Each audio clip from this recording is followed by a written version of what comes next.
We spent the past couple of years in a crazy hot market. Louisville home sales decline as demand outpaces supply. Effective communication is at the core of any situation. If you master these two ideas, you'll have a chance of being successful at residential real estate marketing. I think you need to be looking for investment opportunities that move the needle. The market will never crash if demand exceeds supply. This is what I've been telling you all along. This is the Jay Pitts Show. And we're back, folks. Welcome back to the Jay Pitts Show here on Talk Radio 1080. I'm your host, Jay Pitts, here with Ryan Harris. As always, Ryan, you're looking dapper today. Thanks, man. Yeah. Little dressed up. I'm t-shirt, Henley t-shirt deal. Yeah, this is different. We've like switched. You're pressed. You're looking good. You got that from like the dry cleaner, or it's a no wrinkle shirt or something? It's I forget the brand, but it's from Him and Her here in town. Yeah, for sure. Sure. It's a great store. It's pretty pricey, but it is. They have great stuff. They don't have many clothes that fit me. I'm a large human, unfortunately. No, not unfortunately. I mean, it's just it's made for dudes smaller than me. Say, I would definitely take 6'3", 6'4" over 5'10". So. You know, it is what it is, Ryan. It is what it is. We can't all be 6'4". Yeah, I usually go to stores like that on like Labor Day or something. Mm-hmm. Get a nice discount, find the discount stuff. That's nice. But, I don't buy clothes often, but that's it. It's good shop. Like it. Feel like I'm having to up my dad game wear, look a little more presentable at all times. But Jen did that when Preston was born. She bought me a bunch of like athleisure kind of stuff, and she's like, "This is weekend dad clothes." Dude, and I was like hoodies and like joggers, and like I got to look presentable even when I'm not presentable. Yeah, so talking about like trying to find discounts at those stores, though, I was just in E-Town yesterday, so I went to Meade County, then to E-Town, back to Louisville. You know, your team, and I do a lot of business in E-Town. If I can, every single time, I will try to make it to E-Town with like 1 gallon left in my tank and fill up with gas. I was there yesterday, went to Kroger, got the discount, got $1 off. I got 25 gallons of gas for $55. Oh wow! Yeah, those are like 2018 numbers. I know that's like 2018 gas. I started doing the math. I'm like, wow, I'll just save $35 coming down here to get gas. It's awesome. You know, Louisville gas is out of this world. Louisville is. I mean, we've got that municipal tax or whatever. Everything's like 50. It's like 50 cents higher than everywhere else. It's crazy. You could just go Ford Lightning and not have to worry about gasoline. Just saying. Yeah, I could, but then I'd have to pay. Or you could talk. You could talk to your boy. $70,000 for a truck. You get one of those. Get one of those Hummers. I don't even know how much are the Ford Lightnings. It depends. Actually, they're quite affordable, relatively speaking, on the base model. So they have like what Ford did. They changed the branding on it. It's the Pro model now, which is like the F-150 Pro is like the work truck, if you will, and you can still get great. You know, like features and stuff. Then they have the Lariat. They have a short and a long range model. Long range is like 300 plus miles. Short range is like 200. And then the Platinum, I bought the Platinum. The Platinum is the most expensive, but you get all the stuff. Like the screen is literally like 2 iPads stacked on top of one another in the center console. Look, don't feel bad for me. I bought an expensive truck. It was a big write-off. But yeah, I love it. But you can get one a lot cheaper than what I paid. Yeah, you deserve it. You got to spoil yourself. You had the same truck for the last 6 years that I've been working at the brokerage. Yeah, I did. I usually I've put 200,000 miles on 2 different trucks in my career. Wow. And so I had a Toyota Tacoma and I had a Ford F-150, a 2012 Ford F-150. I bought my dad's truck from my mom. I still have it. There's nothing wrong with it. So I guess I did have one more than that, and it's fine, but it doesn't do the write-off. Yeah. So this is a year that is tax advantage to buy an expensive vehicle that is greater than 6,000 pounds, which the Ford Lightning is because of the battery packs. It's exceedingly heavy. Don't take my word for it. Consult your accountant. But that's why I did it. Yeah. And it's a bad truck. It's nice. Oh, it looks sick. But yeah, so you were just talking about you made a order of some golf stuff the other day, and it made me think about in the meeting the other day, we were talking about the charity scramble we have coming up and doing possibly logo golf balls next year. So I looked into it and I was looking at putting my logo on some Titleist golf balls, and I was going to put it on there. If you find this golf ball, list your home for 1%. No, no, sir. No, sir. I had a better idea. I was talking to somebody right before I came over here to sit down here with you. So I'm joining a local club. I've been playing a lot of golf this year. It's the neighborhood that I live in. It's like Forest Country Club. I've resisted. I've lived in the neighborhood going on 4 years now and never joined. We talked about doing social membership just so the kids could go to the pool and we could go to the clubhouse and stuff. But like, do you really want to be a social member? You kind of want the golf too. Right. And I always viewed it as not really my thing. I don't play enough. I've started to play a lot more, having a lot of fun with it, getting better. I can see myself wanting to be out there. So anyway, I say I'm going to get logo golf balls, but I'm not great. And the course is kind of tight and there's houses. And they're like, well, yeah, you think that it's going to help you with your business until you spray one into somebody's dining room. Yep. And your number's on there, your business. And your phone number is like, call me, whatever. And they know it's you. And I'm like, no, this is the best opportunity. You figure out your number one competitor and you buy buy logo golf balls with their name on it. And you hit those into the dining room. On purpose. Well, I don't know that I need to try. If I tried, I'd probably hit it down the fairway. And then you buy your own logoed balls that you just leave those in the rough and let people find those. But you hit the competitor, your top competitor's golf. Anyway, well, I don't know. I have a feeling golf balls are going to get even more expensive here soon. This is like really random. I saw yesterday on the news the factory of the world's number one like golf ball distributor. So they distribute like a fifth of the world's golf balls. Caught fire and like completely burned down. And what is it I don't know what factory fires lately? I don't know. I think it's like the thing you never see this car, and then you see one, and then start seeing them everywhere. Do you know? Fun fact: do you know the part of your brain that creates that? Nope. It's called the reticular activator. You need to Google it now. The reticular activator is I buy a yellow Volkswagen Beetle, and you've never ever seen one ever before, and then the next week you see 5 yellow Volkswagen Beetles on the road. So the reticular activator is the part of the brain. It is the like attracts like segment of your brain. I was wondering if that was going to happen with the new shoes I bought, the On Clouds. I was telling Jay I had these new shoes. They're a subscription service. You pay $30 a month. Every 90 days you send them back and you get a new pair. I've never seen anybody with them. Still haven't. So hasn't happened yet. Not yet. I'm sure it will. All right. What we got for today? Yeah, we got some real estate stuff, just kind of some headlines that caught my eye this week. We'll talk about, trends growing up, first job growing up, just kind of get into some good stuff. I think, we've talked about this every week. We should say Cards are now 4-0. Yep. I think 10 wins. It's still looking good. It's possible. I still think it's not likely. So they opened up as a 4.5-point underdog to Notre Dame. The line's already moved to 7 from people betting. So the money's on Notre Dame. Yeah, big time. But, if we can put a complete game together without any busts, which we kind of did last week, we won big. It was an impressive win. There were a couple of bad letdown big plays on defense, which has plagued us. It plagued us for an entire quarter, the second quarter in our opener. It plagued us for an entire half, week before last. Anyway, it's just kind of one of those.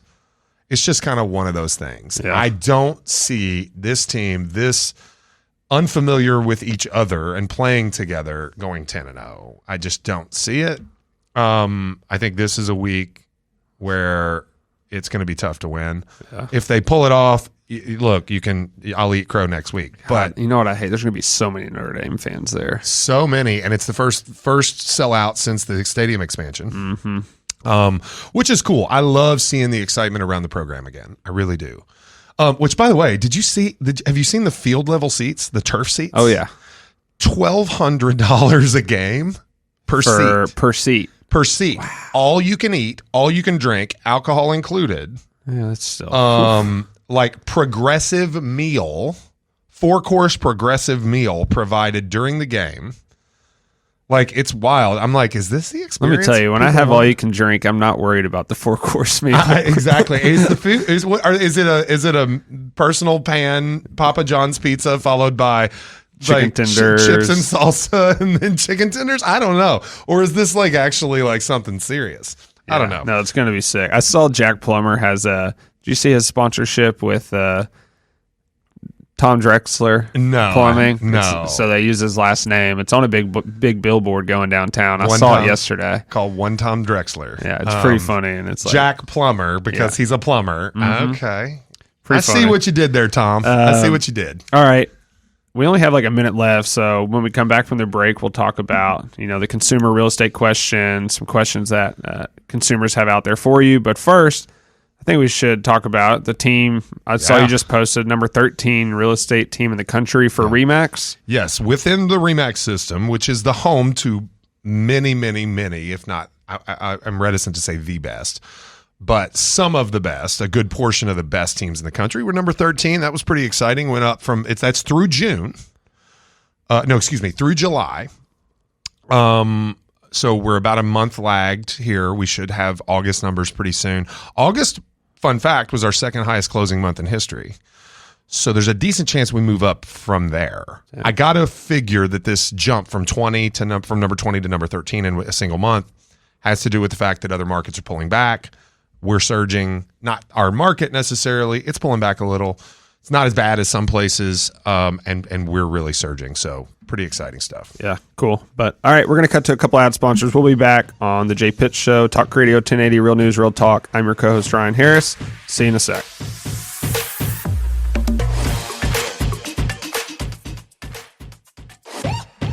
Welcome back to the Jay Pitts Show. I am your co-host, Ryan Harris. Talk Radio 1080. I stumbled there a little bit.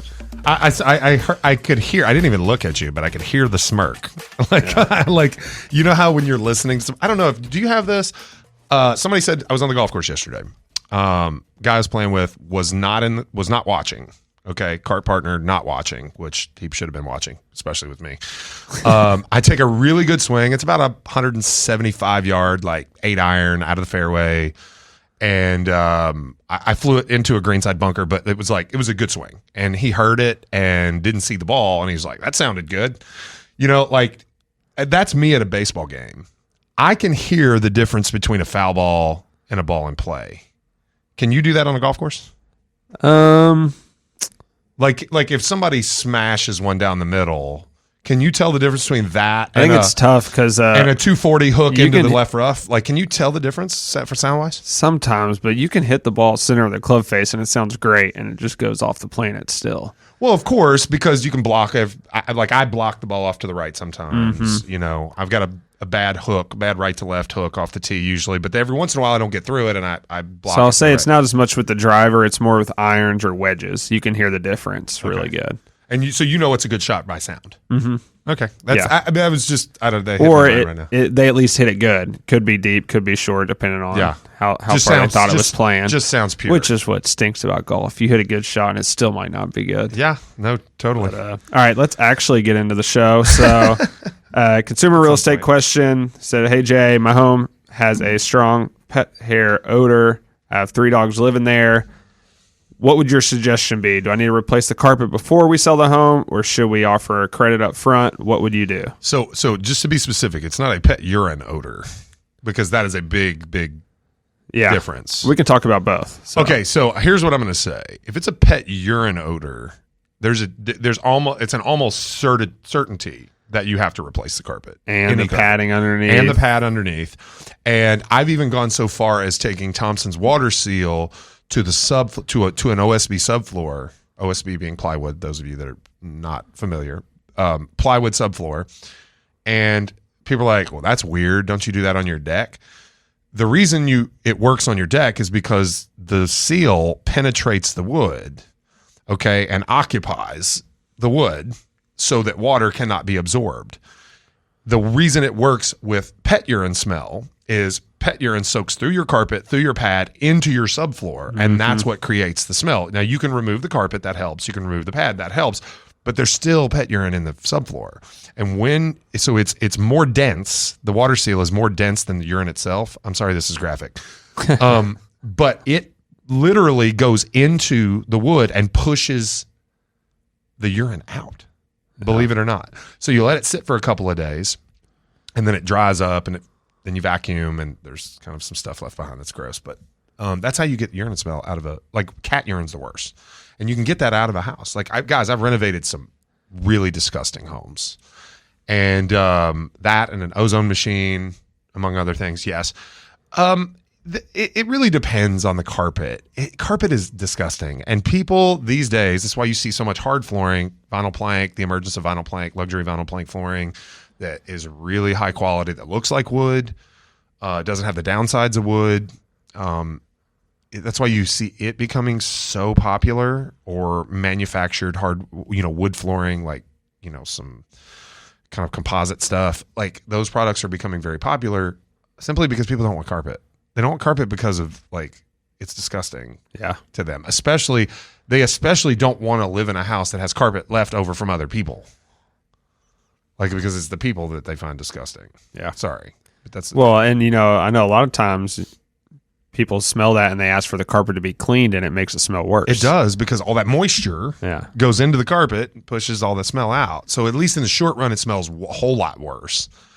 And then people just can't hardly get past it. Like, I replaced all the carpet that existed in my house when I renovated my house. I refinished the hardwood floors because they needed it, and I wanted a different color stain, but that was because we were renovating it. We could have lived with it. We wanted an overhaul renovation. So, yeah, I don't know if I know I've told you this story before. I don't think I've told it on here. So talk about it now. My father owned a rental property, and he was going to have that house sell. He had an appraiser go out there and look at it, and the appraiser was like, "I'm not going in the house." He's like, "What do you mean you're not going in the house?" Appraiser's like, "Come here and you'll see what I'm talking about." There's a guy living in the house. He had 30, 40 cats there. There was just cat urine and feces like a foot high in one of the rooms. So kicks them out. They find 3 dead cats in the walls. And they had to take it down to the frame. Take everything out. They had to paint, seal over the concrete slab. Yeah. And then basically rebuild the house again. Yeah, it's awful, man. The very first flip house I ever bought. Have I told you this story? We talk about vehicles. I paid cash for the first vehicle I bought after college. I had a used vehicle during college. The first vehicle I bought as an adult, I paid cash for. I paid cash with the proceeds from my very first flip investment. I also bought my wife's engagement ring. Nice. So I made enough to buy a car and an engagement ring on one flip. Great way to start out adulthood, right? Again, don't feel sorry for me. I had very good parents that turned me on to these ideas. Now, I worked for it, trust me. And the story I'm about to tell you proves it. So the young man inherited this house from his grandmother, and he lived in another county. And he had 7 dogs. Now, there were dog doors. They could get outside. They just didn't want to. And it was cruel. It was, he should have been called. Somebody should have called somebody on him, because he would let these dogs live in this house, and he'd just turn over a bag of dog food and leave for days on end. And it was his grandmother's house, so it was a shame that he let it go to that, because it certainly wasn't that way before he inherited it. It was probably dated. But anyway, I bought this house, and same deal. You couldn't take a step in that house unscathed. And he would just, in the basement, which is where they live most of the time, he'd just shovel it off into the corner. I mean, it was halfway to the ceiling. Awful. And that was your first flip? That was my very first flip. And that was the one we actually had to put the Thompson's water seal on the subfloor. Gotcha. That's a good, you learned it early. You learned, and it was a suggestion of a contractor I had, because I never probably would have thought about that. But I've done it no less than a dozen times since then. Yeah, well, that's cool. All right, one more quick one. And I know it's kind of controversial. Is a bi-level, lower level a basement, or above grade square footage? It is, according to the Louisville Association of Realtors, something entirely different. It's bi-level square footage is what they call it. They don't call it above grade. They don't call it below grade. On an appraisal, I believe ANSI standard will allow. ANSI standard is the standard by which appraisers follow for square footage measurements. I believe if it has a full door exiting the level onto the ground at some place, whether it be front or back or side, then it can be called above grade square footage. Okay, if it's just windows, then I don't believe it can be called above grade square footage. It can be called a bedroom if it's only windows and the windows are no greater than 40 inches off the ground, they can be called bedrooms. That's because laws, fire code, and laws about egress, you're not supposed to have an egress window greater than 40 inches off of the ground. Now, there's other requirements on the size of the windows. A human being has to be able to, an adult human being has to be able to get out. There's a square footage of the window opening requirement. I'm not aware. Off the top of my head, I don't remember what that is. But an adult human being has to be able to escape out that window. That's why it can't be more than 40 inches off the ground, and it has to be a certain size. The answer was exactly what I expected. It depends. It depends. That's what I thought the first words were going to be out of your mouth. Always depends. Yeah. That's funny. Yeah. All right. Real quick, did you see the Broke Agent Media post about Inman News the other day? I might have. I follow them. I don't always read all their articles. So I guess Inman News took a shot at Broke Agent Media, and here's what the article said: quality over quantity. It was Inman News promoting their upcoming conference. Broke Agent Media just had their first one ever. It said quality over quantity in a world brimming with real estate gurus, empty memes that dumb you down, vanity metrics that dazzle your daily dopamine fix. Now more than ever, it's essential to recognize the unique power of seasoned real estate masters. And that is Inman's take on BAM. So they didn't say BAM in it, but Broke Agent Media took it that way. Yeah, and I can see why. I mean, they said memes, and who do you think of when you think of real estate memes? Of course. I bet if you were to go into a brokerage and ask agents which media site you can consume more from or even learn more from, they're going to say Broke Agent Media. Yes. So, and not to knock Inman. I mean, they've been around forever. Very tied in with special interests, as a lot of media ends up being. I think they are woefully disconnected from the average person in the industry. And I know the guys. I know some of the founders, some of the founding members at Broke Agent Media, and they are practitioners. Yeah. Like, they run teams, they run offices, they run brokerages. They do so in multiple markets. Now, the original founder of The Broke Agent, like the meme account on Instagram that became so famous, that guy's an agent, and I don't know how much. He's just a comedic genius. He's a comedic writer. I don't think he's an agent anymore. He's probably I think he's not. running Broke Agent Media full time now. He's probably not. And honestly, for the longest time, he made it on merch sales. His entire livelihood was based on merch sales, and being a comedic writer in the real estate space. Yeah. So anyway, I'm intrigued. Let's see how this feud goes. Yeah, pretty niche industry when you think of it. But we'll be back. Gonna hear from a couple ad sponsors. Jay Pitts Show, Talk Radio 1080, Real News, Real Talk. See you in a sec.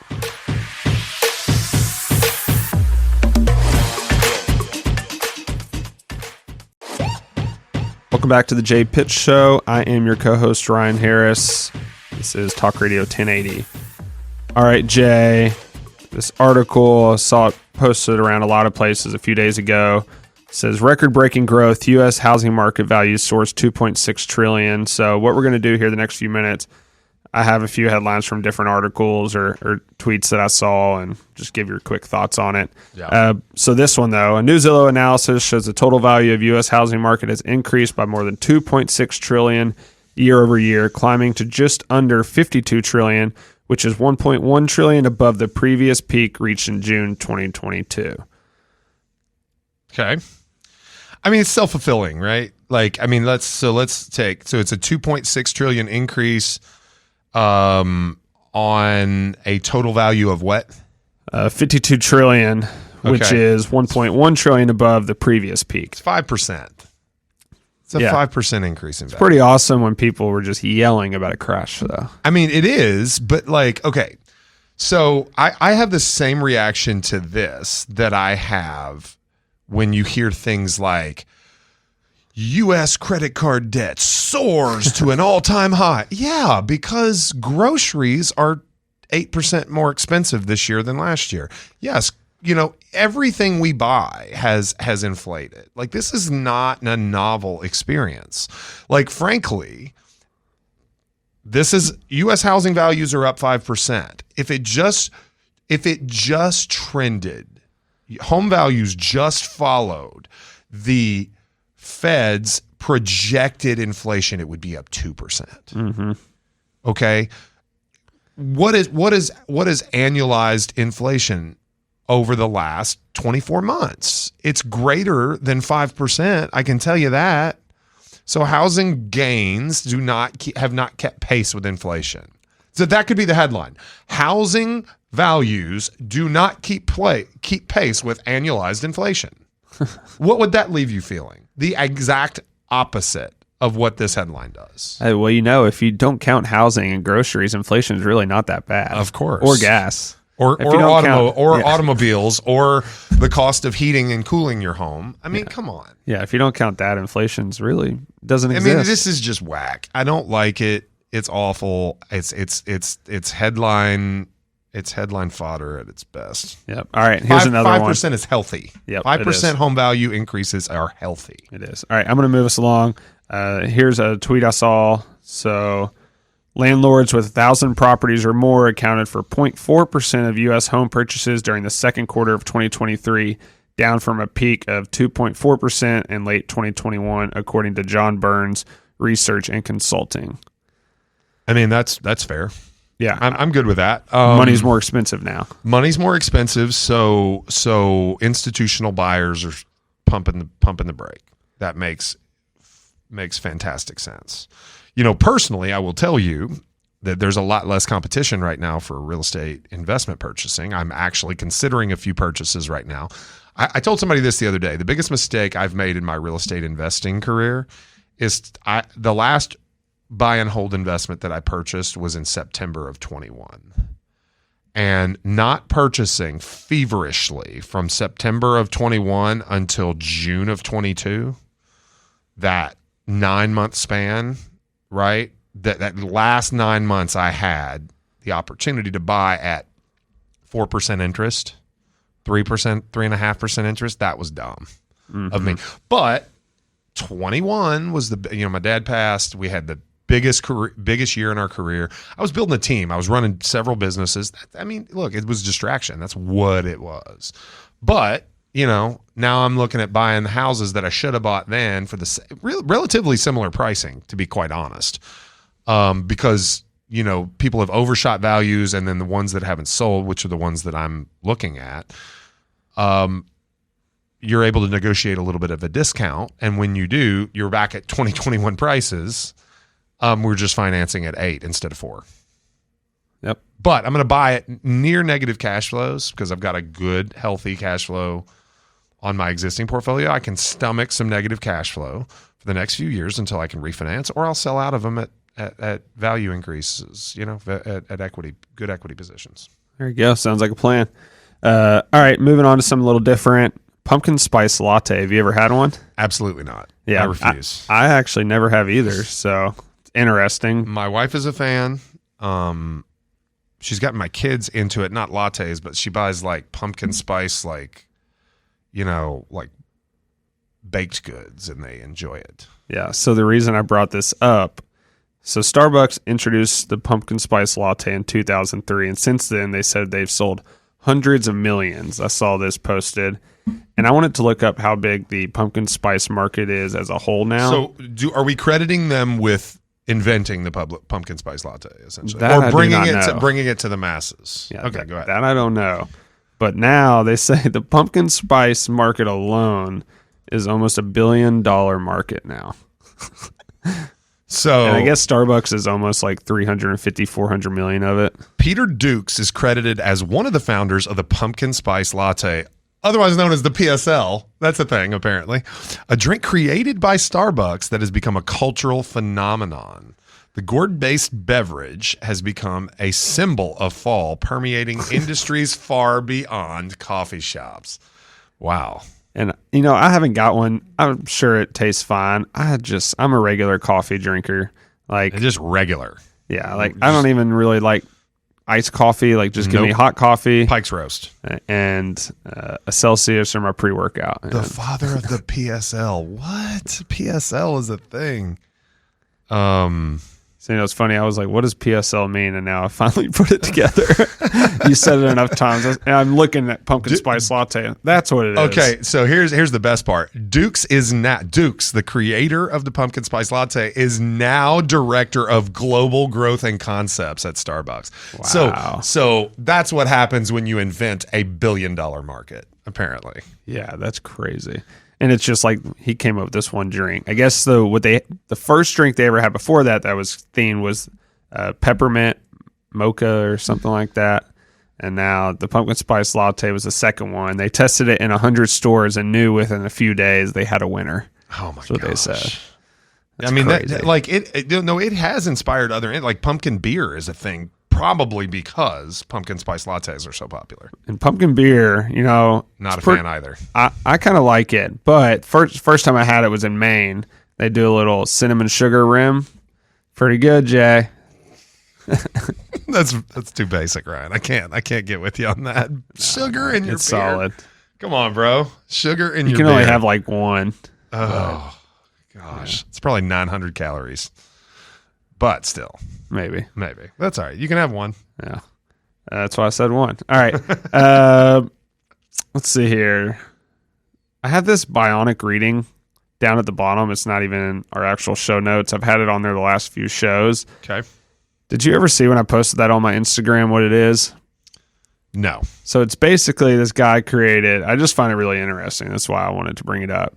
Okay. It makes you a super reader. So if you click on the link, you'll see they highlight certain words or certain letters in the words, and you can read a paragraph like 2 times faster. At least I can. So if you scroll down a little bit. So is the whole word there? Yes, the whole word's there. They just bold certain letters in the word, and you can read it super, super fast. So I need this because my wife is a natural bionic reader. The girl devours books, and I read at a kindergarten pace. Same. I read so slow, but if I had this, I was like, I need this. It's a Chrome extension you can add on and add it on to, I guess it'll work on every website. Okay. As our recent social media post notified everyone, she never listens to this show ever. Yeah, I saw that. So I'm in no danger of being found out that I'm trying. So now I just need to figure. Okay, I'm going to be a bionic reader now. Apparently. Yeah, and it's like probably my first favorite Chrome extension I've found now. This is really off topic, but my second favorite Chrome extension I've found, it's called Toucan. Might have talked about it on here. Yeah, I've had it before. Okay, yeah.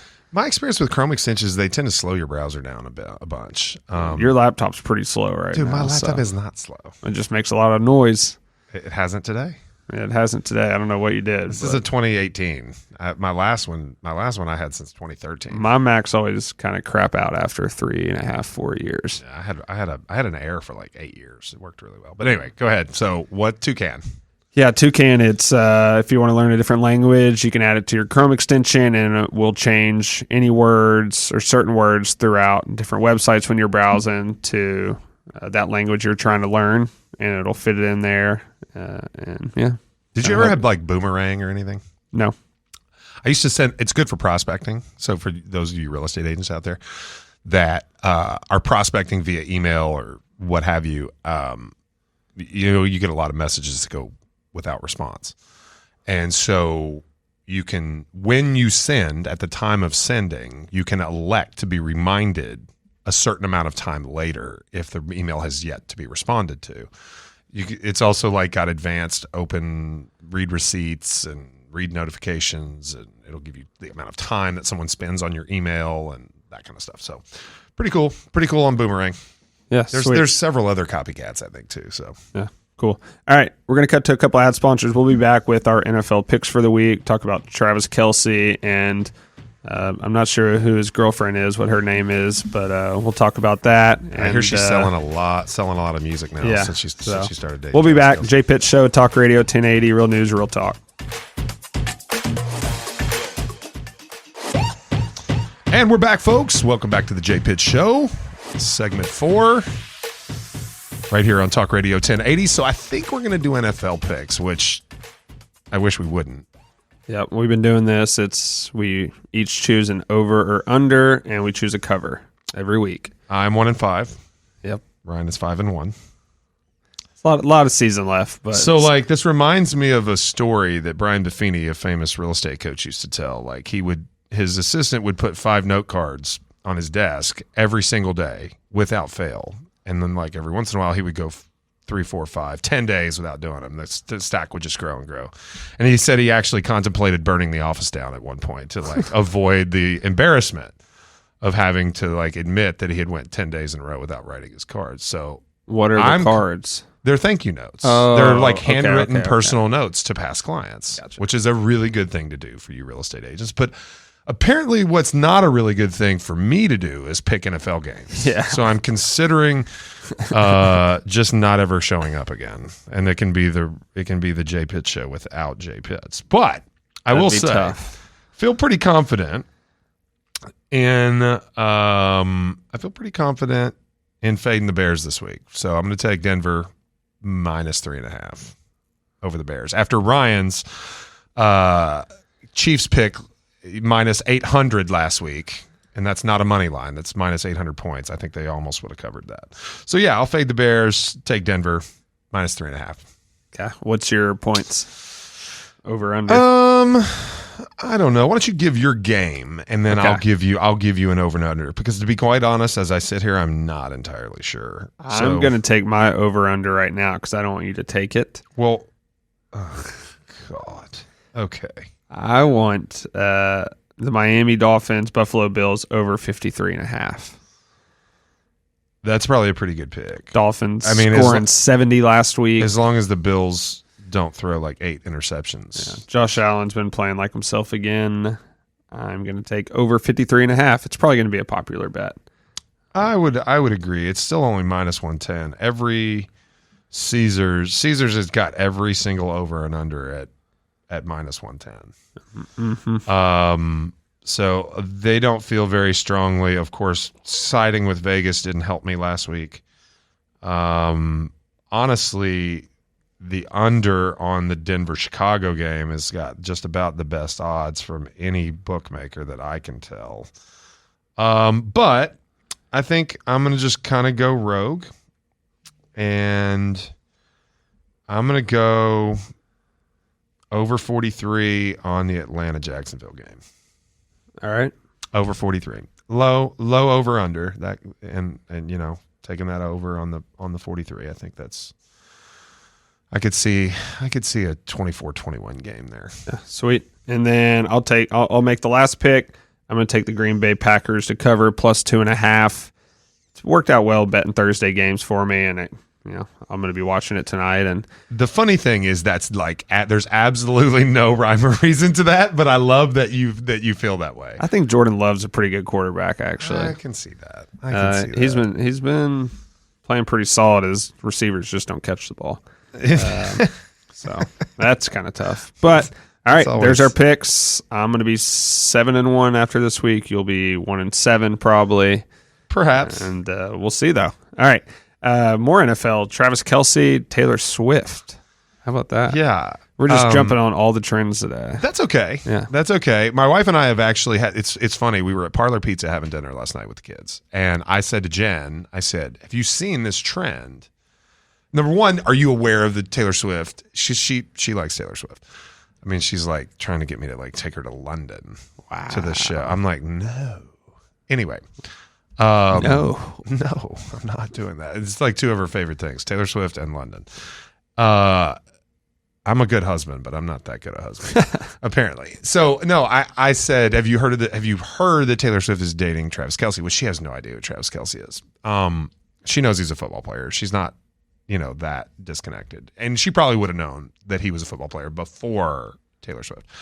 But I said, first of all, do you know that they're dating? She says, yes. I said, do you know about this trend? And she's like, what trend? And I'm sitting there telling her, I was like, there's this trend of women trolling their significant other by saying, hey, isn't it really, really cool what Taylor Swift is doing for this football player? And the husband's always like, what? I haven't seen this. You have not? Oh, it's so good. And so then now some of the men are trying to reverse it, which is equally hilarious. They're like, yeah, it's this just this guy that nobody really knows, and she started dating him, and she went to his game, and now everybody knows him. He's selling a whole lot more jerseys, and which is not untrue. He is selling a lot more merch. I have that on here. He is selling a lot more merch, but I mean, he's an all-pro. He's won 2 Super Bowls. He might be the best tight end to ever play, to be fair, which my son promptly interrupted me. He was like, he's no Gronk. And I'm like, all right, bro, let's just pump the brakes. Kelce's been doing this a long time, and he's really good. Gronk had a relatively short career. Needless to say, it's the men in these trends get so upset. And they're like, no. and so I did also see one where the men go, this singer, she's selling so much. She started dating this, Travis Kelce, and now all of a sudden she's getting all these downloads. And the women are without fail almost like, oh, well, she doesn't need him. And it's really kind of an interesting study. I have seen people, they're definitely just arguing this to get people to talk or get clicks, but who's more famous? Oh, come on. She's more famous. Yeah, by a mile. I mean, well, so somebody said that I saw a video where someone tried to assert that Taylor Swift is more famous than the entire NFL. Now, this is a hill that I will die on. Okay. An Eras Tour show, unprecedented. Okay. The entire tour, unprecedented. But an Eras Tour show is the equivalent of a single NFL football game, of which there are 16 every week for 16 to 18 weeks in a season. Yep. Every year. So she ain't bigger than the NFL. Now, she is a billionaire by all accounts after this tour, supposedly. So, and Travis Kelce's got a $30 million contract. So $30 million, I think, a year. There's no telling what he's making on his podcast now. It's like number 2 podcast in the world. Him and his brother. Him and his brother are killing that podcast. That's pretty crazy. They do it on Zoom. I know. It's literally a Zoom call. They do. Which is really awesome. But yeah, so in the 24 hours following that game, Travis Kelce gained over 300,000 social media followers, 400% increase in merchandise sales, and his jersey became a top 5 selling jersey in the NFL, which... I'm surprised it wasn't close already. Really? I mean, he's big time. It's got to be top 10. Quarterbacks, receivers, I mean, okay, so name a more accomplished receiver in the NFL than Travis Kelce. You just answered the question. I don't know if there is. There might not be a more accomplished one, but probably more popular. Okay, name a more popular one. The cheetah. Dolphins. Yeah, I don't think so. If you're so Kelce had a TV show. He had a dating show before he was Travis Kelce. I mean, he was Travis Kelce. He was a good tight end, but he was a young guy. He's always been in the media. Him and his brother. He had a dating show. Him and his brother. Yeah, it was cringy as all get out. But he's always been a media guy. He's always been very popular. So anyway, I don't know. There's not any game changing receivers.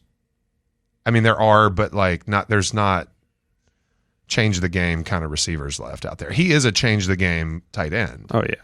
Now, and he also has Mahomes as his quarterback. Well, though. Mahomes is the face of the NFL, and I think nobody would argue. He's probably number 1. Every commercial when you're watching an NFL game has Mahomes in Patrick Mahomes. It's crazy. Yeah. I want to know top selling NFL jerseys. I want to know the list. Let's see if I can find it.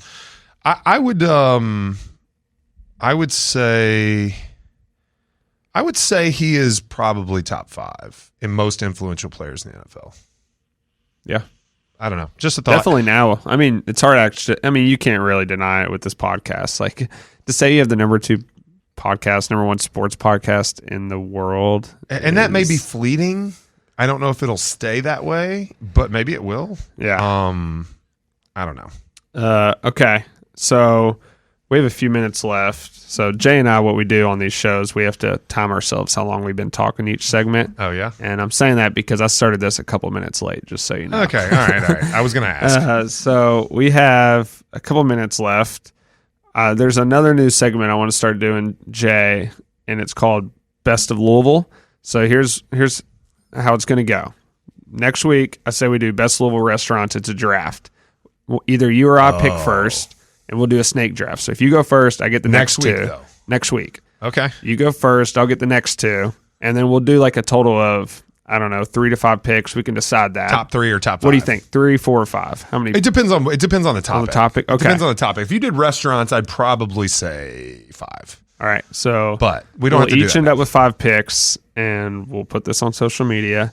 We can This is do a great. poll. You can put it on your Instagram story, tag me, we'll share it out, and people can vote who won. We won't tell them who chose what. We'll just put the 5 picks from each of us, leave it anonymous of who chose what, and see who won the pick. Okay, And, I love it. It'll be a good thing to do in Louisville. Make it local. Be a great poll. We can do like best Louisville events. So you have the Derby in there. Okay. You can do Louisville football games. Okay, I got that. I'm down. Yeah. I'm down for this. I love it. I kind of want to do it now, but like you gave me some time to prepare, so I'm gonna prepare. Yeah, it'd only be fair if I gave you time to prepare. Yeah. So. I And mean, Louisville Restaurants is a great first one. It's gonna be the best. Yes, because Louisville's got a great food scene. Oh. Which, by the way, not to change the subject, but Patrick Mahomes is number 1. Guess who number 2 is? Most influential or jersey sales? Jersey sales, merch sales. I don't think Lamar Jackson? No, Aaron Rodgers. 3, Joe Burrow. 4, Micah Parsons. 5 is now Kelce, assuming he wasn't before. 6 is Jalen Hurts. 7 is Dak Prescott. Jalen Hurts is the one on that list that surprises me. But apparently, I saw an article just a second as I was Googling that after losing the Super Bowl, his jersey sales went through the roof. They are some good reason. this year. Yeah, they are very good. They're really very good. Anyway, is that all the time? I think so. Yeah, All I think we've been going close to our allotted time. All right, I'm going to have to overperform in this restaurant draft to make up for my NFL picks. Yeah, it's going to be fun. All right, that's all the time we got for you this week, folks. We appreciate you tuning in. As always, you can find us on all the socials at JPitts Realtor on pretty much everything. Ryan, give me a It's handle. RyanHarris.re. RyanHarris.re. Follow him if you can. Look out for all of our social posts. We appreciate you liking and sharing the work that Hannah does for us. But again, that's all the time. Talk Radio 1080 JPitts Show. We'll see you soon.